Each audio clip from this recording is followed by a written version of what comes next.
Hello everyone. I wanted to do a small little talk on the runbacks in Hollow Knight and Silksong because, just for some context, I am very new to Metroidvanias and very new to the Hollow Knight series. I actually played Hollow Knight only a few months prior. I got all the way through 112%, though I didn't really go for a completed Pantheon 5, and I've also 100%ed Silksong and am currently doing a second playthrough for fun to try out different things that I didn't do earlier on in the run, like going this route through Act 1.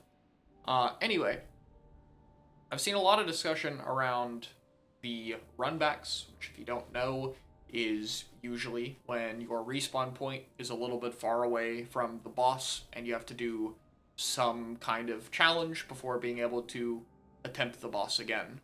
It could be for arena or other things, but that's basically what it is. And, of course, Silksong has quite a few of them. Hollow Knight does as well. And personally, I think that there's two examples I could give. I'm not going to show visuals because I'm too lazy to actually edit this video. Sorry. But there's two examples that I think perfectly showcase the best and worst runs this game has to offer. The worst one isn't going to be Bile Water. The worst one to me is the run back towards the Watcher Knights. And I'm going to compare that with the run back towards the Last Judge that I know a lot of people complain about. Personally, the Last Judge is my favorite run back in the game. I really enjoy it. There's a few reasons for that. The first one is that it's honestly fairly short. Once you learn how to do it properly, it takes like 30 seconds, which is actually shorter than quite a few runbacks in both games. Shorter than the Mantis Lords one. It's shorter than Bile Water, obviously. The second thing that I really like about it, though, is the platforming challenge is genuinely fun.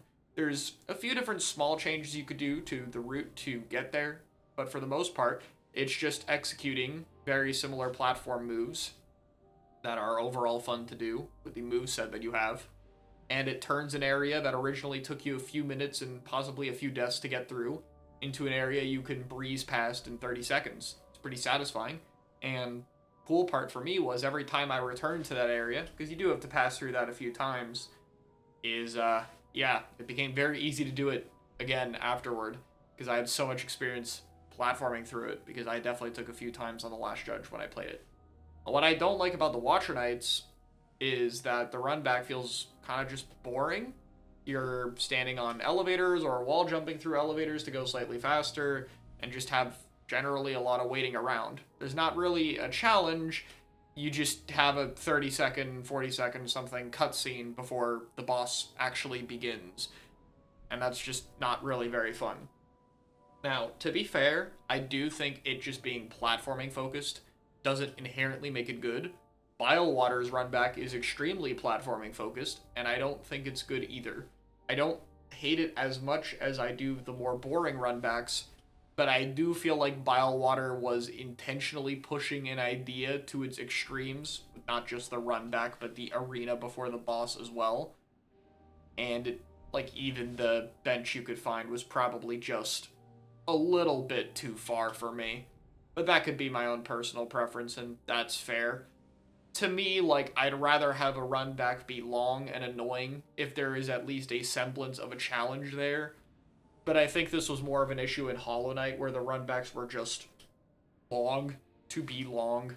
I think the Mantis Lords is kind of another one that I would point to. It has a little bit more platforming challenge, but once you unlock all the shortcuts, you're kind of just on a long delay to get back for no reason.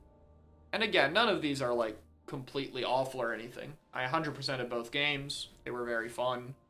But I just want to say that I feel like there's a big challenge in runbacks that are part of the gauntlet, that are platforming focused and fun, versus ones that are effectively just cutscenes.